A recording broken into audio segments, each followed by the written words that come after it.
Well, welcome to the dawning of a beautiful day here in Kauai, Hawaii. I'm here with Scott Harrison, the founder of Charity Water, and I'm so pleased and honored to invite Scott to be here with us to share with us his story, his journey, and his amazing passion and commitment to water, to bring water to all of those in great need throughout the planet.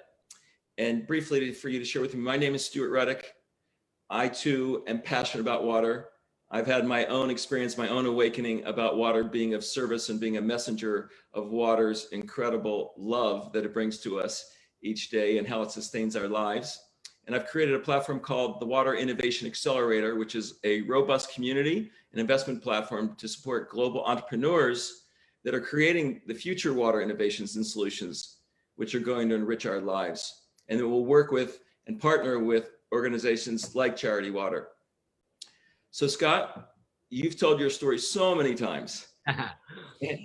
What's yet, one more, right? Yeah, well, and you just have to share your story because it's so beautiful, it's so romantic, and it's so powerful, and it's so inspirational. And we want to inspire others to take action in their own life, to follow their own purpose and their own wave, so they can live this life and they can do something which is of service and the greater good. So please start sharing with us. And I want to particularly emphasize a couple things. One, your background as a young boy with your religious background, rather unique, playing piano in church. Yep. Being a good boy, doing everything you were told to do, being clean. And then the discipline that your parents, your father gave to you, and particularly your mom's journey and the environmental hazard that she was exposed to, that really impacted your life. And I have a sense in your purpose really inspired you to do what you're doing because of what you saw what your mom went through and how you had to caretake for her. Yeah. So share with us about— Okay, listen, well, I wasn't planning on doing this, but now it's hard to do it without photos. So I'll share a screen if I'm allowed. Let's see if I'm allowed. Oh, I am. Okay, so let's try this. And then I'll take you just to the founding of Charity Water and we can stop there. Does that work? Yes. Okay, so only because you asked. That's mom and dad. And I was born in Philadelphia, middle-class family. He was a business guy. She was a writer. And when I was 4, we moved, into this very ugly gray house in South Jersey to get closer to his job. My dad had a vision for a big family. He wanted to be home. He wanted to be a good dad. And we moved into this house, this 4-bedroom house in the dead of winter. And what we didn't know was that the gas company, PSE&G, had installed a faulty furnace in this house, and there was a carbon monoxide gas leak. So the funny thing is that, ironic, the house was advertised to us as an energy efficient house, which is great if you're trying to save on your energy bills. It's bad if you're sucking carbon monoxide stuck inside. So dad and I got a little sick. Mom started getting sick on New Year's Day, 1980. She collapses unconscious, and that leads to a series of hospital visits and blood tests, and they find massive amounts of carbon monoxide in her bloodstream. So my dad finds the leak with a plumber friend, rips out the heater, throws it on the ground by the curb, but the damage is done. And mom goes from this healthy, vibrant woman to an invalid wearing masks for the rest of her life.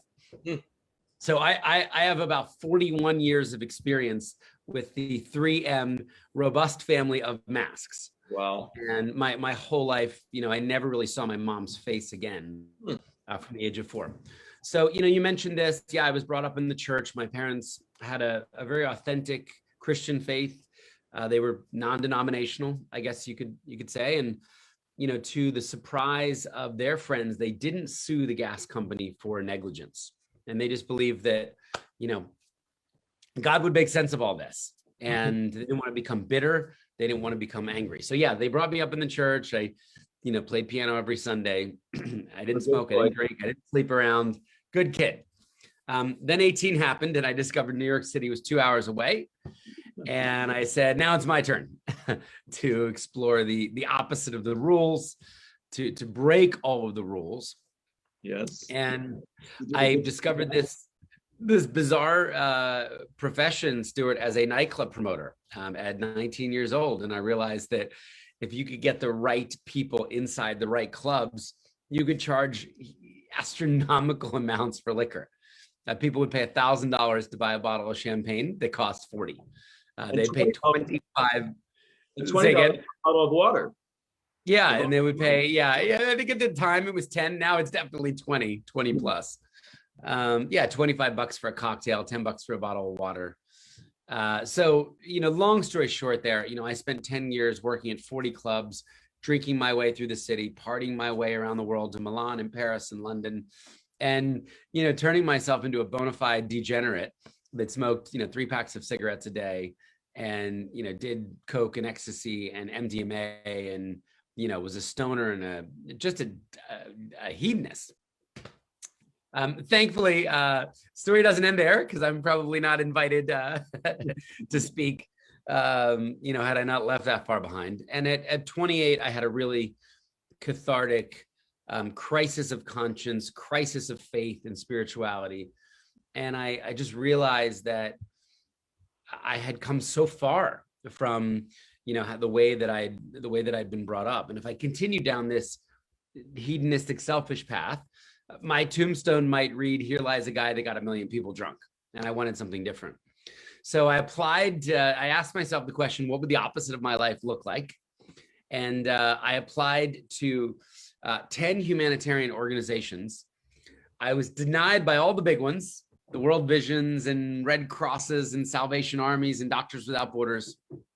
But one organization said to me that if I would be willing to pay them $500 a month, then I could volunteer on their humanitarian mission in post-war Liberia. Wow. So I'm like, this is actually perfect. I mean, not only am I going to volunteer, I'm going to go broke doing it. And they're headed to the poorest country in the world. I mean, you talk about a life change from models and bottles and, limousines and private planes to paying my own way just to get a chance to serve. And I'll come to a stop in a few minutes, but the job that I signed up for was as a photojournalist. So I went in with a couple cameras and a pen that I'd always been a decent writer and a decent photographer, and we were backed by 14,000 United Nations peacekeepers after this terrible 14-year civil war had just ended. And I was with a group of humanitarian doctors and surgeons who were operating on a huge 500-foot hospital ship. So this was a converted ocean liner that had been gutted and turned into a state-of-the-art hospital with a very simple idea or a very simple mission. Let's sail up and down the coast of Africa with awesome doctors, and let's bring people on this ship to these high-quality medical conditions who have no access to that kind of healthcare. And so I, the country was all shot up. These were pictures I took of bullet holes and bombed out apartment buildings of houses that were once beautiful, but had just been ruined after this 14-year civil war. And we would flyer looking for countries. So we'd post these pictures and 5,000 sick people would respond. And they would stand outside the parking lots of stadiums, of soccer, of football stadiums, waiting for us to let them in. And I saw, 14-year-old kids with unthinkable benign tumors on their face. This was Alfred at 10. This is Alfred at 14 without access to a surgery. And I fell in love with the work. I fell in love with the doctors. I fell in love with Africa. I fell in love with these 8-hour surgeries that could take a kid like Alfred and just give him his face back and give him his life back, because these doctors had come. They had decided to serve. They decided to use their gifts and their money, their vacation time, really, in the service of others. So, that was what year one was like, documenting these amazing stories of transformation. I took 50,000 photos and came back to New York, did an exhibition of the photos, raised about 100 grand, went back. And that's really the second tour where I found my issue. And I learned that half of the country was drinking dirty water, and that half of the disease in the country I was living in was because people were drinking dirty water. And it took that whole second year of exploration about water. And then I came back to New York City, and I'll stop there, and then started Charity Water to, make sure everybody on earth had clean water to drink. As simple as that. What a story. I mean, it's so fitting for you, as you've said, to go from such a disciplined to such a raucous, and now back to this focus and discipline. Ruckus. I like that, Stuart. Creating a ruckus. Seth Godin says that a lot. And you're a Virgo. So, as your astrological sign Virgo, you're very get it done. You're very disciplined. You're trustable, you're dependable, and you also are a change maker.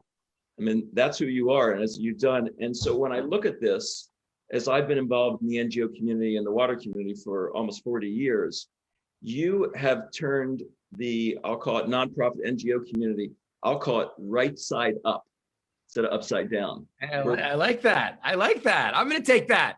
I'll credit you for a while. Yeah.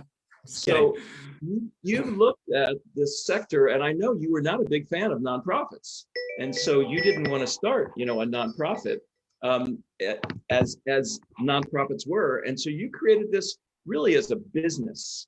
You focused on storytelling, brand building, community building in ways that no one has done before, Scott. And I really applaud what you're doing, and you are setting the model for future foundations and NGOs to operate so they can truly achieve their goals of providing clean, safe drinking water to everyone on the planet.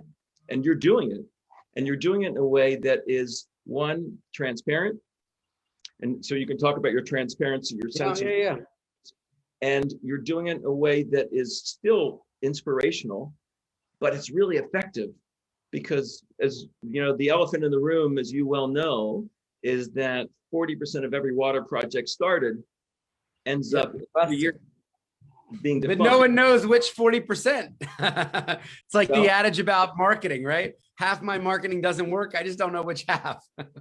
Well, we know we can figure that out, and we will figure that out because it's possible.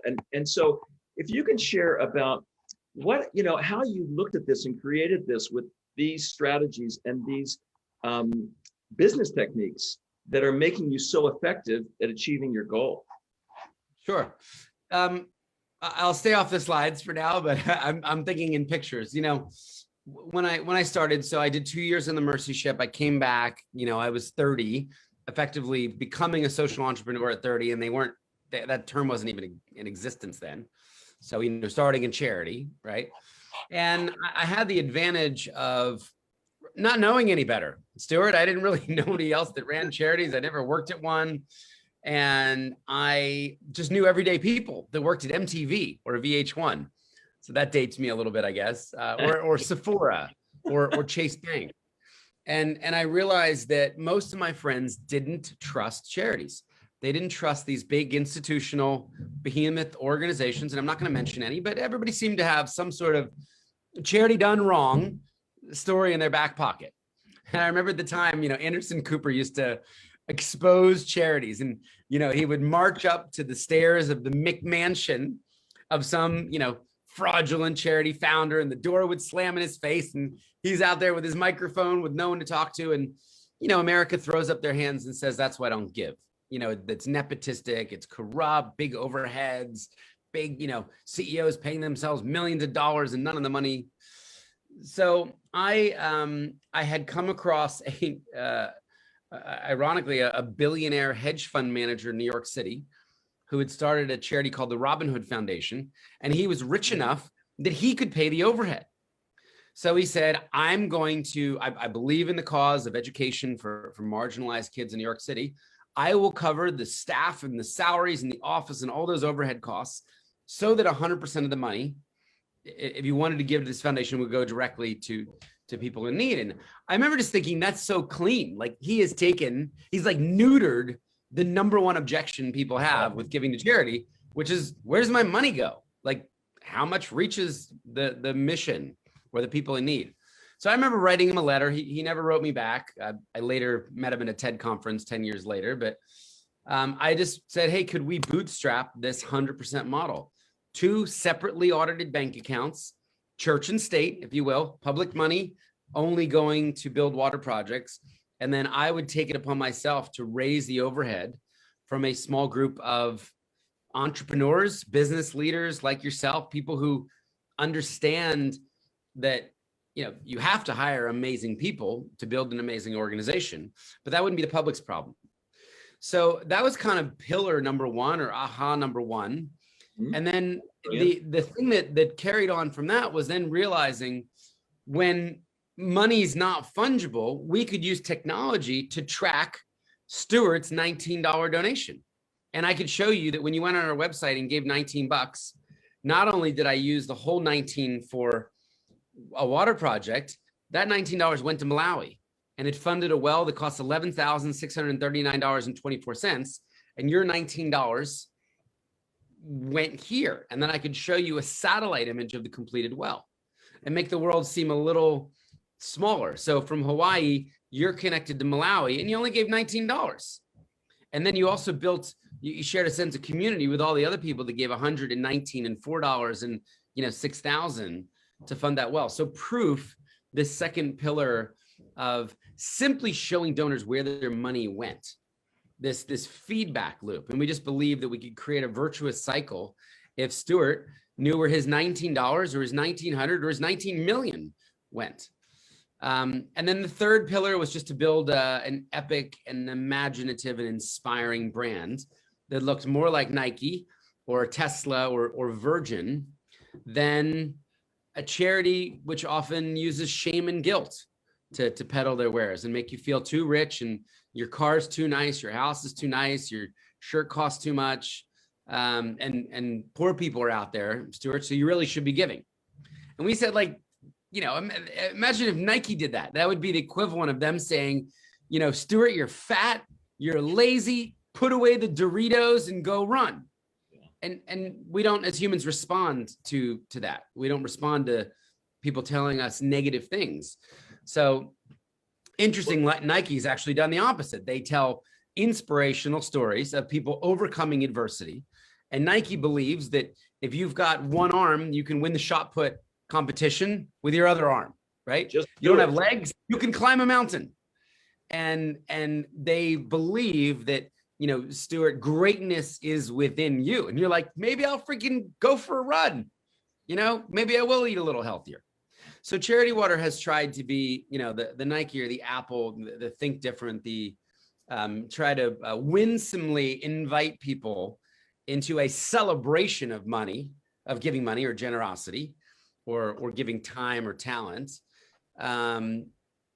and build an epic imaginative brand. Nick Kristof had written in the New York Times many, many years ago. He said, it's gotten so bad that toothpaste is now peddled with more sophistication than all of the world's life-saving causes, right? Crest and Colgate are better marketers than Save the Children or, Doctors Without Borders. And I'm not picking on any of their marketing, but right? Like you would argue that doctors or, feeding kids or providing clean water for the world is important to get that marketing right. Well, that's so we put those three things together, and then we started. You've been so amazing, effective because of that. So the other thing you did was with the birthdays. Yeah, that was brilliant. Talk about that. Yeah, so we wanted to kind of find a way that everybody could participate, and I started Charity Water just as it happened on my 31st birthday, and I threw a birthday party for myself, and I got open bar donated. So I'm not too overly spiritual or religious or whatever. I'm like, I threw a big party, and I invited everybody to come, and on their way into the club, they had to donate $20, very modest amount. And, because it was a new club that was donated, and it was Fashion Week, and, it was free drinks, 700 people came, and we collected $15,000 that night.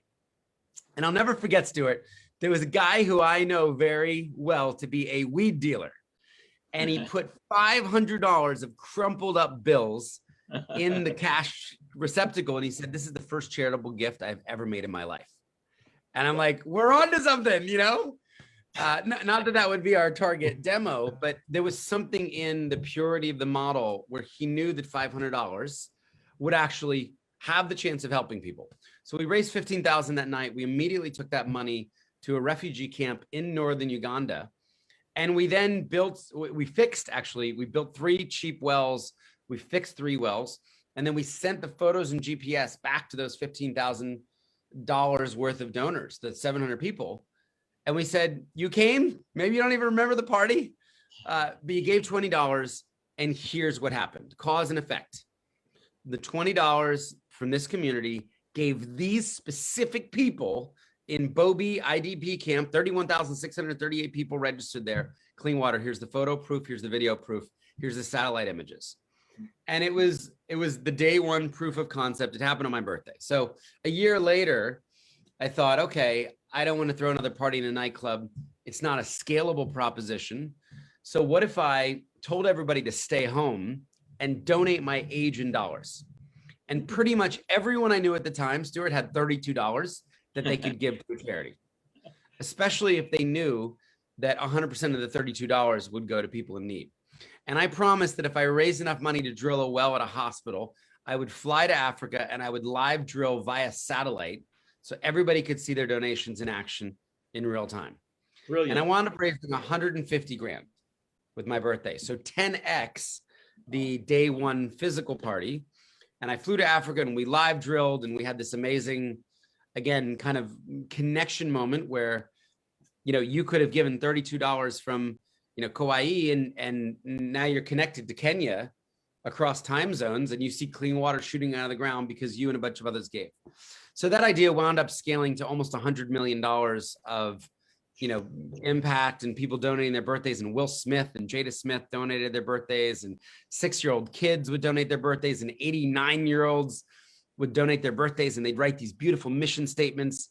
This woman, Nona Ween, said, you know, I'm 89 and I just want to make the age of 89 possible for more people in Africa, for more women like me around the world, providing them a chance at better health through clean water. So really, you know, this profound kind of, you know, community of tens of thousands of people all around the world donating their birthday. And that led to a lot of awareness raising and a lot of growth in the first 10 years of Charity Water. So you bring up the youth, and a lot of the youth, the millennials, get criticized for being lazy and, you know, being selfish and all the ways that people can criticize them. Yet when I look at the youth, I think that they are our future and that they have come into this life with a different set of values than my generation has, as an example. And so many of them are so concerned with doing well in the world, about being of service, and about caring about others. And so when I look at all the campaigns you've had so many young kids that have raised money and raised a lot of money and inspired them. And so we've created a group, part of the WIA, that's called the Water Emissaries, which are college students.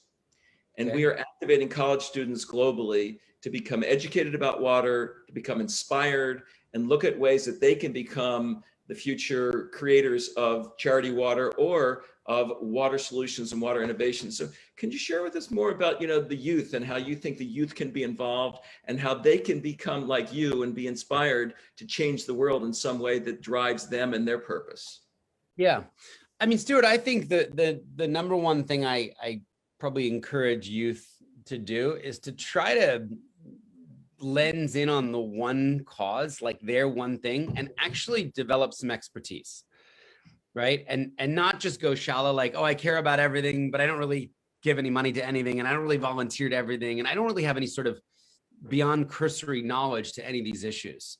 So I've found that it's very powerful when a person knows something about the issue that they care about, you know, and it could be sex trafficking, it could be shelter, it could be water, which we're both passionate about. You know, I mean, and it could be a bunch of things, right? I mean, my wife and I give to 30 or 40 causes every year, but we have a deep, you know, decade and a half level of expertise and travel I've been to 69 countries now, you know, like I know a lot about water. And that, I think, you know, allows you maybe to have an outsized impact in that one thing. So, you know, and by the way, like it may take a long time to figure out what that one thing is, but, you know, I would encourage people to, I think what I'm saying, you know, in summary is go deep, find that thing and go deep, and then go make an outsized impact, whether it's the environment, whether it's water, whether it's, you know, again, you know, hunger. Like, I mean, I could think of all the other things that I would be really excited about doing uniquely well. if I wasn't doing water. But I think I'd want to do one of those things uniquely well and not just kind of, know a tiny, not be a dilettante, know a tiny bit about 100 causes. Good advice. So in our last 5 minutes, I want to talk a little bit more deep about the water sector and the water industry. And I think it was Paul Hawken wrote one of his books was called Blessed Unrest. And it talked about all the NGOs that are in the world and many doing the same thing. We've got hundreds of organizations all over the world doing clean water, sanitation, hygiene. And yet there's not, in my experience, not a lot of collaboration that's happening there. And I want to ask you, how can we get Charity Water and the other organizations to begin to work together and collaborate? So, people have been working for decades on clean water, and we've made a drop in the bucket, but we got a long way to go to get to the 750 million people that don't have clean, safe drinking water. How can we do that together, Scott? Yeah, well, a couple of things, maybe just to set the tone. So when I started 15 years ago, so Charity Water turns 15 in September, there were 1.2 billion people on the planet without water out of about 6 billion. So it was like one in six and change population. Now we're down to 785 million out of 7 and change population. So we're down from 1 in 6 to 1 in 10. So, the number in aggregate has come down, call it 400 and some million people. Now, the problem is almost all the progress over the last 15 years was in cities and towns. It was urban and peri-urban progress. That's where the government money goes. That's where you can build a big infrastructure system. That's where the voters are, right there in the cities and the towns, not scattered through the rural areas. So of the 785 million left, and hopefully if you talk to any water org out there, we're all kind of using the globally accepted UN data. 82% of the people left live in remote areas. So only 18% are in cities and towns. So now you're kind of thinking about last mile. And I guess the first thing I'd say is, Stuart, there's no scale in the sector. I mean, we're the biggest by far in America at 100 million this year. I think water.org does 30 and they're second. Then I think you drop down to 20s and then, you drop down to the teens. And then I can't tell you, then you're in kind of much, much smaller orgs. If you add up all of that impact, I mean, we're going to help what 1.7 million people this year. So Charity Water's like piece of the apple is we're going to go from 785 to 783. Right. And look, that's like, that's 500 Madison Square Gardens full of people. It's 800 Madison Square Gardens full of people. Like it's not trivial when it comes to, impact, but I typically encourage more people to get into the sector and try to get an organization to any sort of meaningful scale to attract a donor base, to take some of the things that we've learned about fundraising and to grow their orgs. Because I just don't think there's enough awareness, interest, energy, animation, or funding in the sector. So it's not like we're all like stealing each other's donors. Like we don't have enough donors. We don't have enough people. I would say our very business model is a collaborative one. So we partner with 44 other organizations. So Charity Water is like the Meta. We're almost like the Expedia for travel. Right? We try to create the best travel experience. And then we partner with Hilton and Marriott and St. Regis and the Ritz-Carlton. We partner with Avis and Hertz. And it's our job to find the very best partners in the sector that can deliver high quality, sustainable, audit-proof, transparent results. Right? And we've, over 15 years, found 44 people.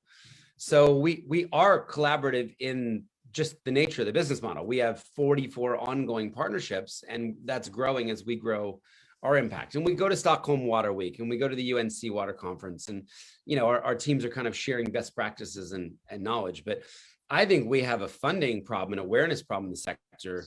So I'm not talking the next social entrepreneur out of starting what could be a multi-million-dollar water charity out of a church in Oklahoma. I'm like, if you think you can go get church people in Oklahoma excited, I'll tell them all to give to you. I'm not going to steal your donors. Like, go see if your energy can, and then let's partner at some point, or figure out what we could do together. I love So that. I really have an abundance mentality when it comes to that. And yeah, so I think it's I think, you know, we you know, maybe we get some water converts on the call today, but you know, if I can soapbox just for 60 seconds, I mean, water is life. I have seen signs all around the world. I've been to 69 countries. I've been to Ethiopia 31 times. I mean, people have held up signs in villages in every language that says water is life. It is the most basic building block to thrive as a human. You can go a very long time without food and a very short time without water, as everybody knows. And water touches so many other important aspects of human life. So it touches health, right? Up to 50% of the disease through these developing nations are water, sanitation, and hygiene related. So, you know, imagine you care about healthcare. Great. Give 785 million people water, and you just played doctor to a tenth of the planet, right? Okay, you care about education. Great. Well, 1 out of 3 schools on the planet not only doesn't have clean water, doesn't have a toilet at the school. So great, you care about education. Let's make sure every school in the world has access to water and sanitation, so teenage girls don't have to drop out when they get their period, and they can be educated. They don't have to walk 6 hours a day to some faraway river or swamp, or get raped or get attacked by a lion or a hyena on the water walk. They have water safely in their village. They have water safely and sanitation in their school. So, you know, it impacts women and girls. It impacts, like, you know, the local economy. When that time can be reclaimed through a water project, you get productive work, you get income generation. So, you know, I mean, I make a case for water, like it's like a 5-in-1, it's a 7-in-1 if you care about any sort of people, you know, people thriving. Return on investment's amazing. I want to ask you one other thing. I want to make sure you talk about the spring, but before you do that, I want to just honor and say gratitude to Adil and his unified team and platform that has put this day together and has worked nonstop without sleeping, at least in the last night, to bring this community together and to support World Water Day. So deep gratitude to you, Adil, and your team. Thanks, Adil.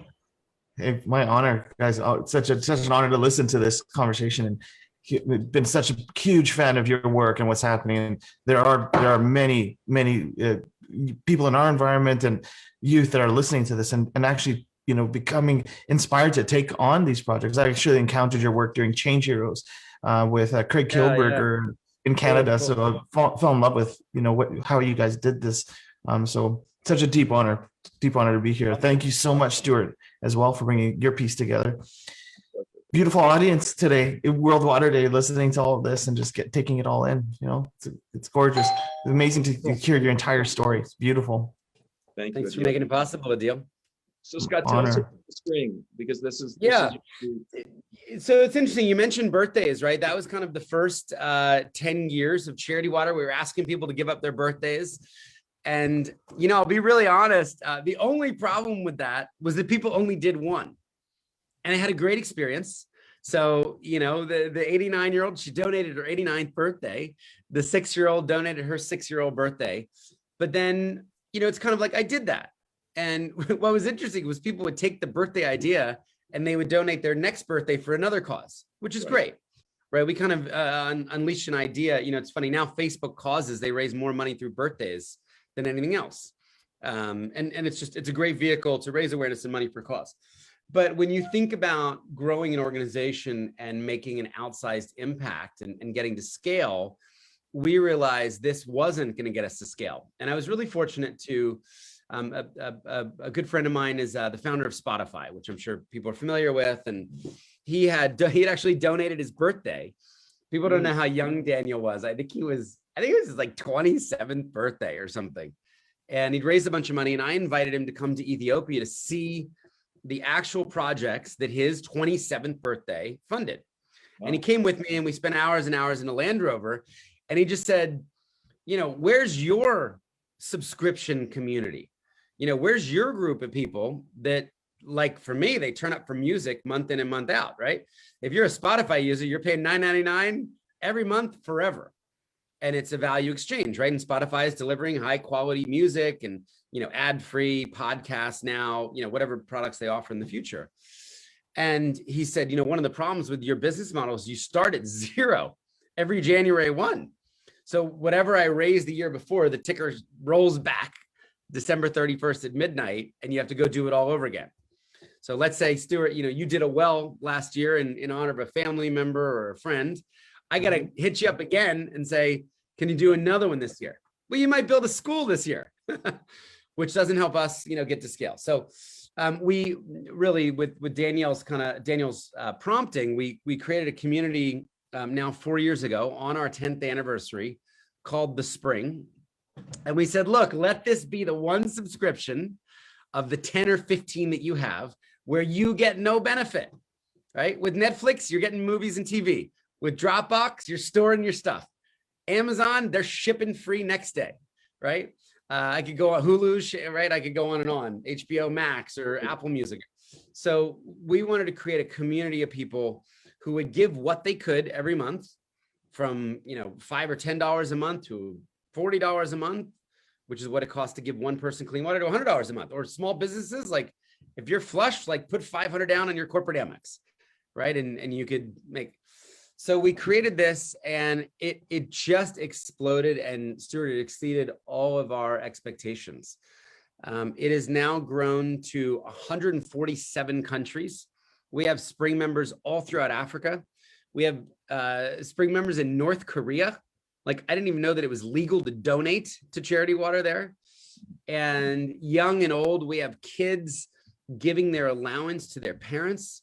We have women and men in their 90s who are donating $10 a month from their pension checks.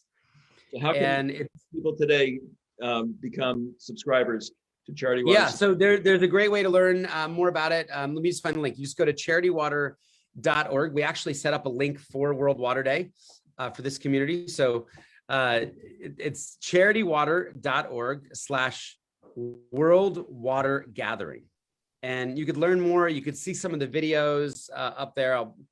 charitywater.org/World Water Gathering, or thespring.com. And that's a great way to help. And I think that's the future of charity water. I mean, Disney Plus now has 92 million people, right? We need a couple million people to make an outsized impact. So we're coming in. Our next milestone is 100,000 people, and we're going to try and reach 1 million. And every single person helps. I'm a Spring member. My wife's a Spring member. My kids are a little young at the moment, but I'm starting to talk to my kid about getting the allowance money. I'm going to sign up today to be a Spring member. Awesome. So thank you for making me aware of this. And I'd love to say that today on World Water Day, let's inspire 100,000 people on the planet to become Spring members today. Let's set that as our intention. That'd be amazing. We're at 73,000, so that would be amazing if we could get another 20-some thousand today.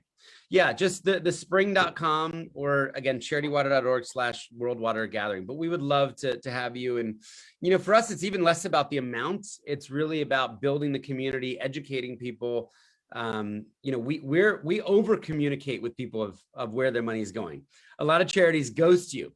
They try to get you to sign up and then forget that you're giving them money. And we don't take this community for granted. We don't take any of the donations for granted. So we're trying to really make sure we're winning trust and we're transparent and thanking people properly.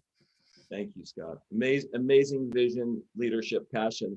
One idea for you. I love it. We're likely to host a conversation later today on Clubhouse, which I assume you're part of. Are you? Yep. Where we're going to have Aaron Brockovich and other leaders. Maybe we'll have Sylvia Earle join us and some other key leaders to have a conversation about water and World Water Day. And if it's possible, if you have any time, to jump in and join us in that conversation, where once again you could tell that community about the Spring, and for them to support the Spring. We're hosting it on a channel that's United Nations 75 channel, which the channel itself has 25,000 members. So we can get every member become a member of the Spring. Sure. What time? I'm looking at the calendar. He's game. I think that'll be at 6 or 6:15 Pacific time. Pacific. Mhm. Oh, okay, I might be able to make that work. Okay, let's shoot me an email afterwards. Okay, we'll figure it out. Once again, gratitude, blessings, and thank you. Thanks for having me, Adil. Thanks so much for your support and for putting this together. And everybody, yeah, go check out the spring. We'd love to have you. There's no better way to join, no better time than World Water Day. We'll start lighting it up all day today. Thank you so much, Scott. Thank you. Really, honor. Yeah. Love you, Stuart. Yeah. See you guys. Sending love Water's way. Bye-bye.